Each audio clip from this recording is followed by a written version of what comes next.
Welcome.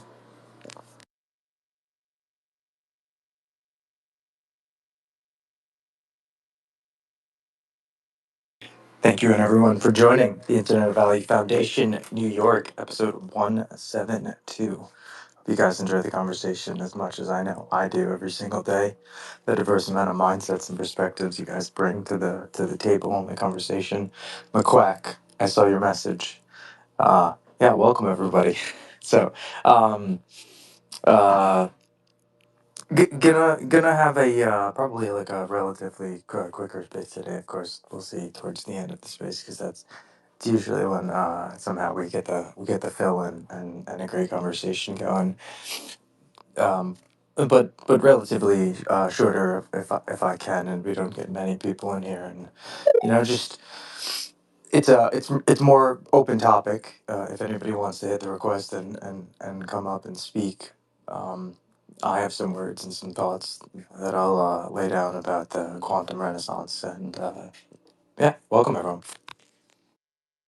Shellfish.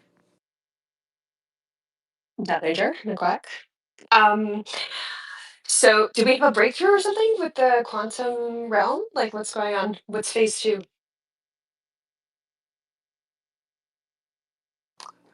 Phase two is the era that we're moving into, Shellfish. It's the enlightened part and aspect in which this relative means of change, I believe, is going to start to excel quite rapidly. And yeah, we're phase two in the mechanics of the operation. To be or not to be, though, this is the question, right? In this era of modern aspect and relativeness to the sociological means that we're able to use in which our interactions with society have that underlying effect of action, reaction, effect, crossplay down in the Merkle tree of infinite the, s- the, the possibilities. I think today, tomorrow, soon is very important in that relevance to who we may be in the of course grand scheme of things. And so yeah, phase two. Got your hand up, Shellfish. Please just jump in. Oh no, well, I saw somebody post that an LLM could be made in a PDF now, like a smaller LLM. And I threw out there yesterday, oh, what are the chances if we can compress an LLM down small enough of putting it into the XRPL memo field and making it into like actually bringing the ledger to life, the like an AI being decentralized in like I don't know, being immortalized forever on the ledger that way instead of off chain. Is that possible, or it's just too small of a field? Well, when it comes to the memo field, it's way too small of a field, and the types of characters that you'd be able to add into it to begin with. You could just think of the XRP ledger as itself as just a smart contract with AI capabilities already. I mean, AI is, and large language models in particular, right? Just one particular type of tool set of AI is, it's it's very specifically uh, augmented in operation. Even when it's in, this PDF form, it's very limited to the capabilities that you'd be able to have operate. Would it be burnable like a coupon? Like it would just be like a one-time use LLM? Is that something that's possible? Just like having a an AI that you would burn? Does that even make sense? Like, am I just like kind of throwing it out there and it has no logical sense behind it? Does it make sense to you? It makes sense to me, but I'm a little askew. I don't think it makes sense. No? Would it be a waste, McQuack? No, not a waste. Well, I mean, all life is not a waste, it's an experience. And if it's a burned AI language model, each life, whether it is a few moments or a few decades, has value, and adds substance to the world. So if it's a AI that was something to be short-lived, why would it not be something that would be just as valuable to the system as something that was meant to last for a long time? I'm not sure what would you get out of it. No, like, would you be able to, just like a dynamic NFT would be, something that you can interact with or you could change, like having an AI go out with a single purpose to like deliver a message. Um, Say the consensus protocol, you have like a ton of people delivering messages, right? And you don't know which one's sending the right or correct message. If you had a bunch of AI that you knew were going to be burned but didn't have the correct, maybe it's a security measure that I'm thinking of that you could use it as, like a burnable AI, um, part of a swarm. Never mind. I will think about it some more and get back to you. Blockchains are great, but they carry with it an excess amount of cost in means of being able to operate in a decentralized manner. It's when it comes to storage, right? Not just transaction costs, but storage um, and hardware. And so the amount, when you start talking about adding information to a blockchain, you also start talking about adding costs to all those people who are operating. And in a decentralized structure, the least amount of cost to operate the hardware at an efficient manner is in my opinion what's most plausible and what's going to actually survive long term. It brings into the thought of some of these other chains and how they operate and the costs behind the actual operation structure of the chain to be able to secure it, and why that long term is it's a much more competitive environment than it is a collaborative environment. Interesting. Okay. Well, anyway, I'm sorry I diverted the conversation off of quantum resistance in phase two. Quantum renaissance. Oh, Uh, Renaissance. Sorry, Renaissance. the resistance is over. Actually, I think I think that's safe to say. The resistance is over. The red tape is being peeled away, and once it's been fully peeled off, there'll be nothing to hold the container.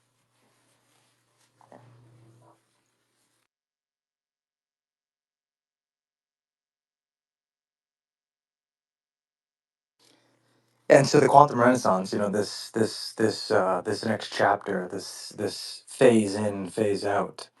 Um, I think this next era will really come about, and I mean era. I say 5 to 10 years to 2025 to 2030. We're beginning at the precipice of the dynamic change that's going to occur in the next couple months to a few years possibly. Um, and I think with it also comes in some sense, a shortening. You could think where phase one could be looked at from 20 years, 30 years of technology building in some sense, 90s if you would give it, up until now, to 2025, of what we've been able to say propagate from. I'm forgetting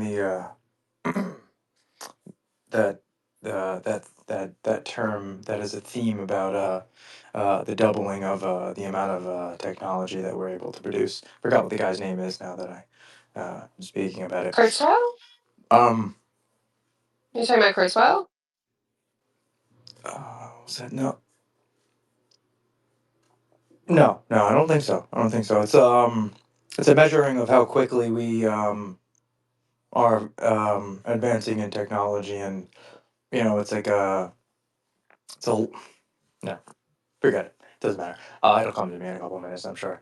Um, where we've been able to develop technology in 30 years, I think we're going to have that same amount of pace in which we're able to get from step one to step five in this dynamic means of being able to not only have the technology but have it efficient and have it operate and have actionable causes from its operation in a means of 5 years, right? And so from take that from which you will with the way that we have history or historically written documents today.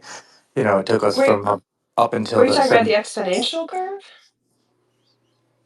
Yeah, Like the action? yeah. It Okay. is an exponential curve, but I don't remember the. It's a law or something like, right, like a themed law, right? The Is that Moore's law? Thank you, thank you. It was gonna come to me, but it just leave it to Shellfish, my large language model. Um, yeah, Sure. Moore's law, right? And so this exponential growth pattern that's occurring, right? You've seen the slow build up. You can take from electricity from the 1700s or 1770, whatever it was, and from up until 2000, where or even the early 1900s, maybe you'll have it right at 200 years of just testing with electricity and wattage and what electricity could do, and then from 100 years from 1900 to 2000, there was the development of computers and microchips and transistors. And then from 1990 or so, if you will have it, which I personally think that there's been a purposeful slowdown of the progress that was being made anyway. But from then, you had this 30-year gap from when we had chips and computers and transistors to what we have today, right? As our smart featured technologies that we have all set up, your 5G wireless, right? Your automated devices and computational systems, your large language models. Right, because all of these things existed in the 50s, they just weren't able to be computed. Right, they weren't able to be not only computed but also energized to the factorization of what they needed to do to be able to do the computing in the first place as well. So all of those kind of things played some sort of roles in there, and with that, I think part of the quantum renaissance and what will be the enabling factor of the advancements of the different types of molecular combinations that we can use to then create the technology that we manufacture, and talking about computing and serving services like server setter serving that server uh, um, um, settings where you have these large warehouses and large computationally advanced types of systems operating, and your automation, your robotics, and everything down to the manufacturing. The I think the means of the necessity of the energy that it is going to take to be able to produce all of these results is also going to be being quantized by fusion, and that being a large role player, and even in small use cases where you have like small labs that have just a large amount of vast of computational power and resources, and they need that advanced fusion technology to be able to power their systems, whether it be like micro reactors or even small modular reactors, which are the size of like small refrigerators in some cases. So these types of systems can be established and monitored and operated. That's smaller than I realized. I thought they were like the size of like the Falcon X or one of the rockets. I didn't know that they were that small. Well, you have nuclear reactors, you have micro reactors, which is what you're speaking about, and then you have uh, um, Modular reactors. They're modular systems. So you hook them up to um, different types of energetic sources as well, and it's not doing it. Maybe you have solar power with wind combined with this modular reactor to get the power that you need, or maybe the modular reactor does it all for you. Yeah, yeah, small use cases. So this would be like hooked to each house individually or a neighborhood? Like how like where would the use case be? Oh no, not residential. No, commercial. Oh, okay. Labs, like if Okay. you're a lab and you have a vast amount of computational resources that you need So to data be able to do centers? your research. Data centers, they're more on the larger aspect scale. So I think more so fusion reactors in general, yeah, will be very important for them. But microreactors as well, yeah. Oh, on a side note, did you happen to see that the reactor that they were going to put on the island off of, was it New York or New Jersey, the 7 Mile Island, 2 Mile Island, whatever it is. They had to postpone it because there are endangered bees, like pollinating bees. So they, I guess, are unable to build the reactors there or something. Has anybody else heard about this? I'm guessing not. Yeah, it was a post yesterday. I'll see if I can find it.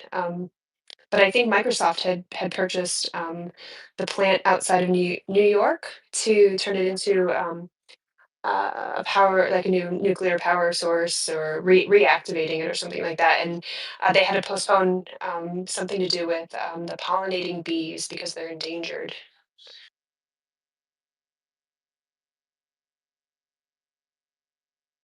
Yeah, the problem is there's a ton of red tape around this stuff, right? So you're typically building very small machine outfitted systems for these, even when you think about Helion, right, with their new types of technology as really being tested for fusion today, the tokamak systems, right, where there's essentially this injection of ingredients at high temperatures and rates and pulled around as a plasma ring in this gravitational force of a system. In tokamak, you have to look up the design. It's very cylindrical and um, oval shaped. And through that, you get this propagation of an excess amount of heat that then can be absorbed through those types of systems that are probably properly set up with the right types of materials that can absorb the heat, and then have them be transferred as electrical current. And I, so, I found we're the article. still. It wasn't Microsoft. It was actually Meta. I put it in your little purple pill.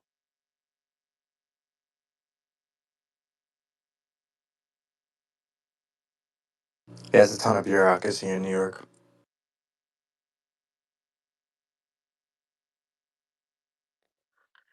Power the AI and data centers, sustain life with bees that help pollinate our food supply.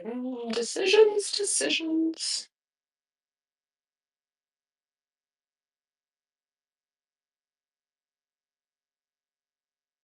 I mean, they shut down the other nuclear power plant that was in New York. New York's been being powered by coal for the last, I don't know, 2 years or so. It's been like 65% coal again that the state has been being powered off of. So would make sense to have another nuclear reactor. And they had to shut Indian Point down because there was a leak, a crack inside of the um, nuclear fusion chamber that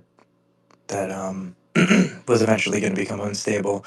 Today the way that nuclear fusion is done is it really is the energy, at least, that's being produced, the electricity current that comes from it is from the heated up steam from the water that is evaporating from the heat of the nuclear fusion, and from that spins turbines which produce the electricity. So all this also has a cost to it as well, as itself is not reliable as all of these turbines and all of this moving mechanics has bearings and operations and material issues that it goes through from time and time, and it's expensive to repair those things. So, and here's another question, right? So this quantum renaissance, this to be or not to be, part of the renaissance will invoke an aspect of innovation, I think, in many that will allow for a very esteemed partake in the way that the societal base operates. And I think also that with that being said, the opening up of the widening of the gap will also occur. But those who will do, and those who will not, and that is an unfortunate and fortunate aspect of the reality of our existence as we choose it to be. um, Somewhat of a golden age in some sense, I think, but not without many hardships that will occur prior to it. Of course, that being said, in my own opinion.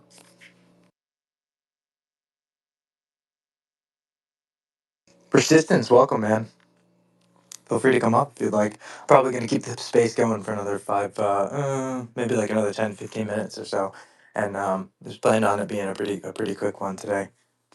We got McQuack up here. He hasn't spoken yet, though, really. I've spoken. So, what are your thoughts on the power outage in Europe and its effects on the digital adoption? Do you think this is a pro or a con? Do you think that it will help XRPL adoption or Bitcoin adoption? Like, how do you think this will all play out? Why do you think it would or would not help Bitcoin or XRP ledger adoption? Well, obviously, XRPL can it like does it use like the extensive power that Bitcoin tends to do. So I think it's going to bring attention to Bitcoin's consumption. Um, and I was curious, once Europe comes back online, that would mean that the transactions will all become like flooding in, correct? Like the prices will go up and the congestion on the network will go up, if I'm not mistaken. I don't think it will have the same effect on the ledger as much as Bitcoin, right? Am I mistaken in that?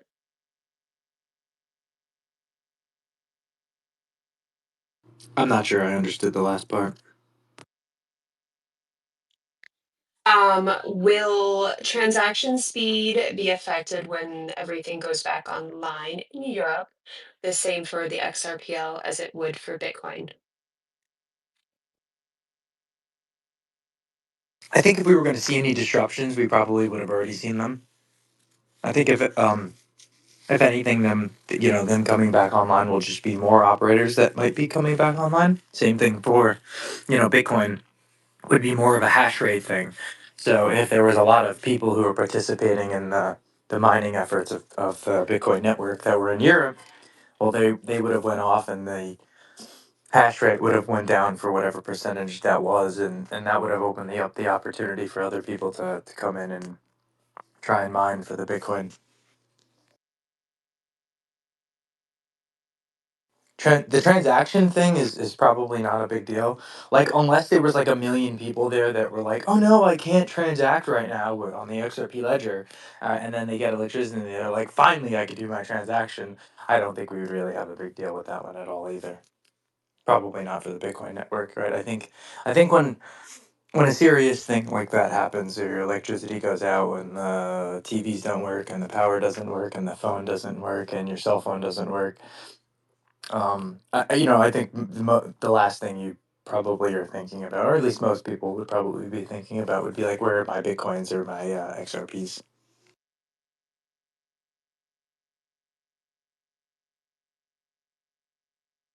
I'd be more worried that the person next to me doesn't have a complete some sort of psychiatrical breakdown that the world is ending and technology is over and they go back to their caveman instincts and almost instantaneously. So I'd probably be more worried about that kind of aspect showing itself. That's my own opinion. And it's this is interesting to think what one of the only statements I saw from the this name Madrid, right, is he's asking everyone to stay exactly where they are and for no one to go anywhere or to do anything. And the reason for that is because of exactly Oh, it's what you already said. dark there, huh? So it's God, it's gonna be like 10 o'clock at night, right? So are they worried about riots and looting and stuff right now? Of course, yeah. I'm sure it Huh. instantaneously began.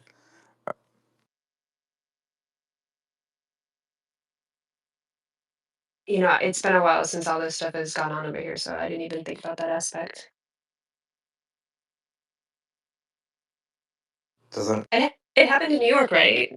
When you guys had it, God, like 10, 15 years ago, there was like a big blackout in New York. People started looting pretty fast too, right?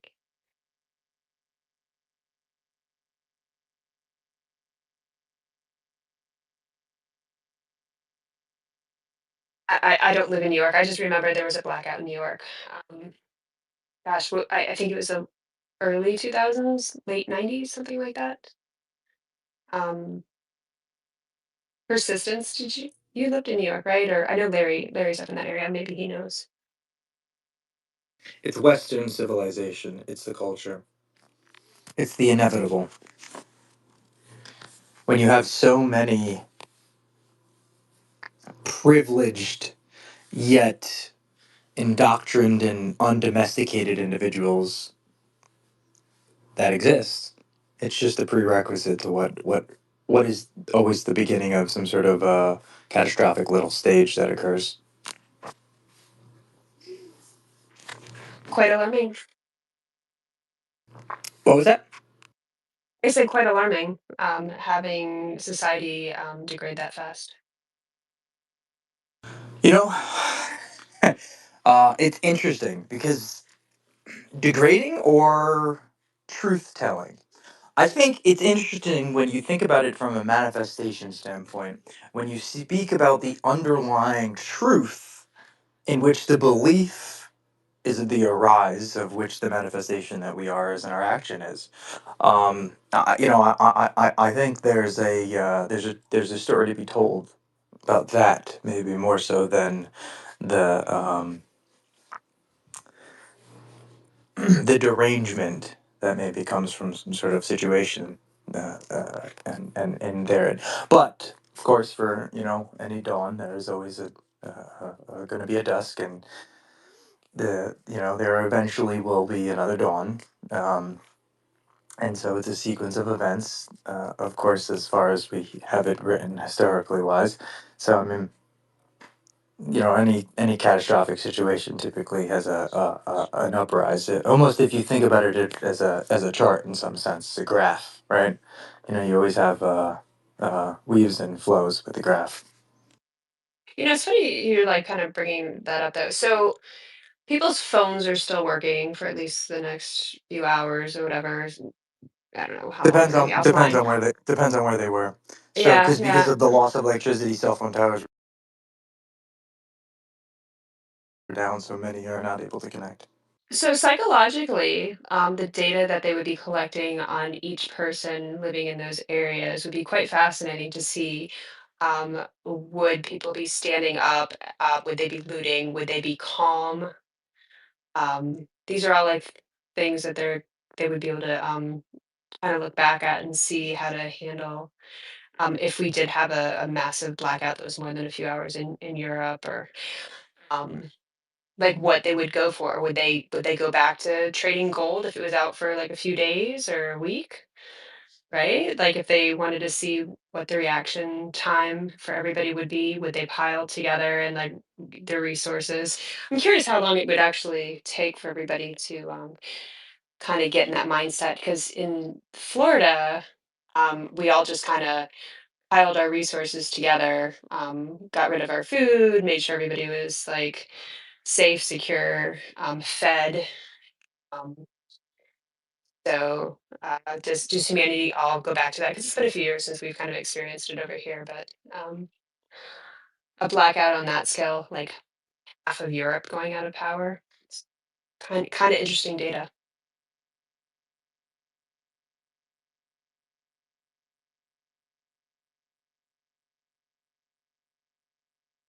I think it's a self-fulfilling prophecy. Persistence is asking if he's on the stage, but I don't see him on the stage. I see him as a listener, so I don't know if he's trying to speak or not. I unfortunately do not see persistence as a speaker. I sent you the invite though. Sometimes you might have to leave the space and rejoin it. Sticks you in the infinite loop. What are your thoughts on it, McQuack? How fast do you think Europe would go into like just survival mode? Every man for themselves, or bringing the communities together? Think a few days, a few weeks. You think people just sit still?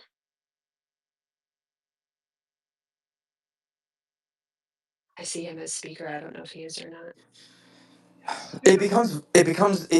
It's all very localized, right? And so it's a hard question to answer because it depends on the locality and your region and that specific sociological ethos behind that region.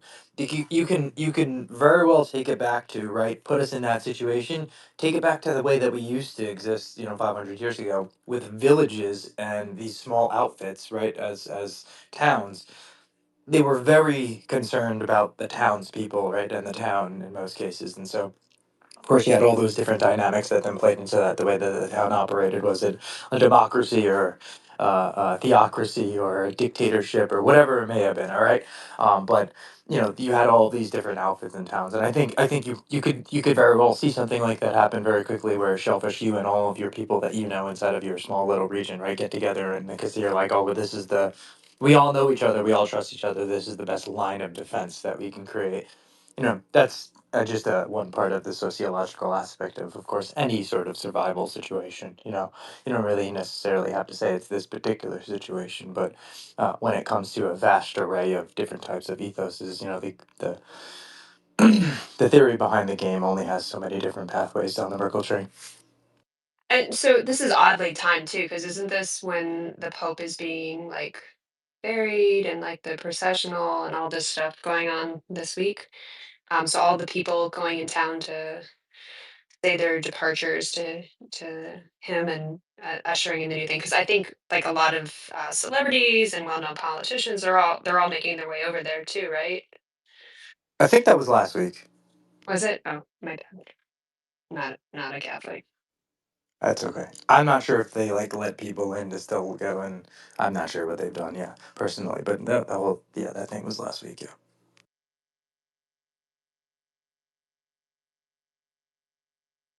Yeah. Sorry. Sorry about that. No, it was a thought. It was a thought. And what does it all mean, right?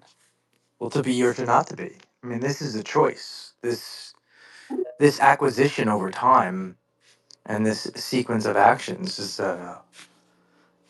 is relative in means to our choices that we make. And so, what are you going to do? What's up, Fridge? Fridge, welcome up. What up? What up? What up? I didn't even know there was a blackout, and when it happened, and my coworker, he's like stomping around, all pissed off, and he's like, my phone call with his daughter got interrupted, so he's irritated all day. Finally got up with her. She's all good, but yeah, it's wild. I'm just sitting here listening. Yeah, it was multiple countries. If I'm not mistaken, it was six European countries. It was, Spain, France, Portugal, and two smaller ones that were in that area. Escapade did say that his machines were not affected. That I think they're still going. Who said that? Escarpe? Oh, cool, cool, yeah, Yeah. yeah. If I'm not mistaken, I think he's He's either in Germany or Netherlands. oh, for some reason, is he just he's Spanish descent, but he doesn't. Okay, I thought he was in Spain. Oh, I'm just talking about where his hardware is. Ah, you may be right. He does Ledger and he does XRPL and Zahound Validator. So yeah, it'd be good to jump in his face and ask him. I'm pretty sure he's running on her Hetzner. And so he could be using one of the servers in the United States. It's probably Germany.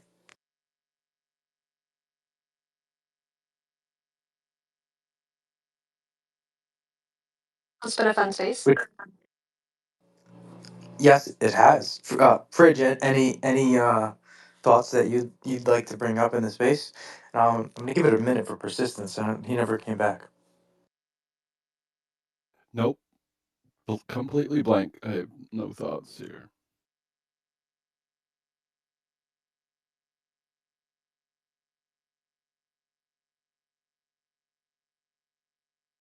Well, then that be it. I hope everyone has a great rest of the night and a great rest of the week. I'm not sure if we'll be back for another space. If we are, it's going to be tomorrow. But either way, was it always enjoyable speaking tonight, and thank you guys for all coming to the space. Thank you, Death Ranger. Night, everybody. Remember to be or not to be, not because I said it, but because you choose it.